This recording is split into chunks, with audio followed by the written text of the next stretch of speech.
নমস্কার বন্ধুরা, আজ আমি আবার আপনাদের জন্য নতুন রেসিপি নিয়ে এসেছি। আমের শরবত বা আমপানা। গরমের দিনে আপনারা সবাই কোল্ড ড্রিঙ্কস, ডাবের জল, বিভিন্ন রকমের জুস খেতে ভালোবাসেন, কিন্তু এবার এই গরমে এরকমভাবে আমপানা বা আমের শরবত বানিয়ে খাবেন, আর আপনাদের বাড়িতে গেস্ট আসলে তাদেরকে বানিয়ে দেবেন, দেখবেন খেতে খুব ভালো লাগবে।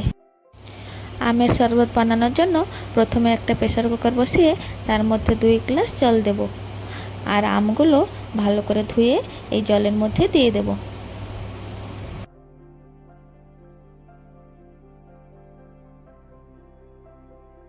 এবার প্রেসার কুকারটা বন্ধ করে একটা সিটি দিয়ে সিদ্ধ করে নেব।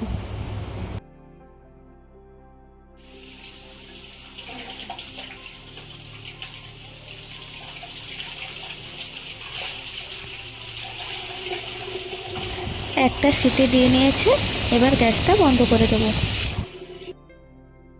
কুকারটা ঠান্ডা হয়ে গেছে, এবার ঢাকনাটা খুলে এর মধ্যে থেকে আমগুলো তুলে একটা বাটিতে ঠান্ডা করার জন্য রেখে দেব।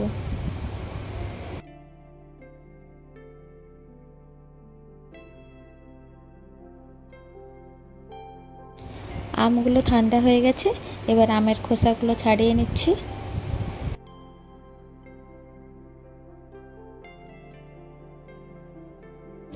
আমের খোসাগুলো ছাড়িয়ে নিয়েছি, এবার আমের বিচি থেকে আমের পাল্পগুলো বের করে নেব।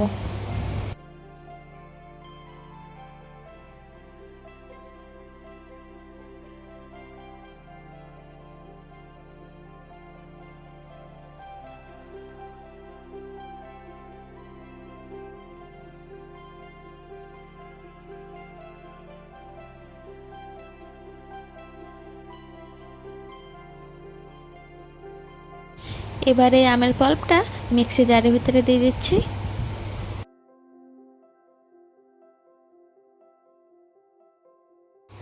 এরপর পুদিনা পাতা আর একটা কাঁচা লঙ্কা দিয়ে ভালো করে পেস্ট করে নেব।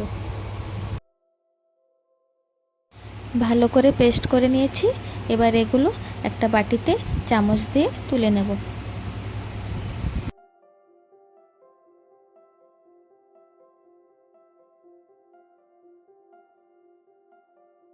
মিক্সি জারে একটু জল দিয়ে ধুয়ে এর মধ্যে দিয়ে দিচ্ছি।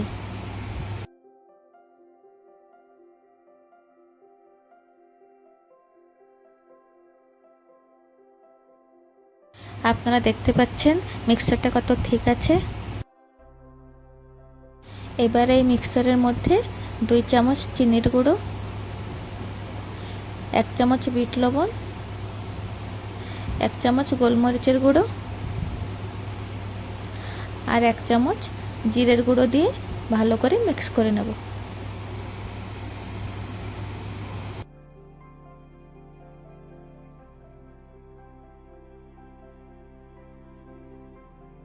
আপনারা এরকম আমপানা মিক্সার বানিয়ে ফ্রিজে স্টোর করে রাখতে পারবেন। ভালো করে মিশিয়ে নিলাম। এবার শরবত বানানোর জন্য একটা গ্লাস নিয়ে নিয়েছি। গ্লাসের মধ্যে বিট লবণ, ভাজা জিরের গুঁড়ো, গোলমরিচের গুঁড়ো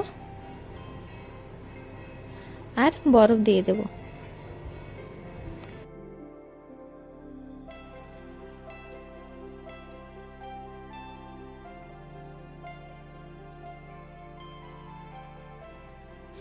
বরফ দেওয়া হয়ে গেলে এর মধ্যে আমপানা মিক্সচার 2 চামচ দিয়ে দেব। এবার এর মধ্যে আধা চামচ চিনির গুঁড়ো আর ঠান্ডা জল দিয়ে ভালো করে মিশিয়ে নিচ্ছি।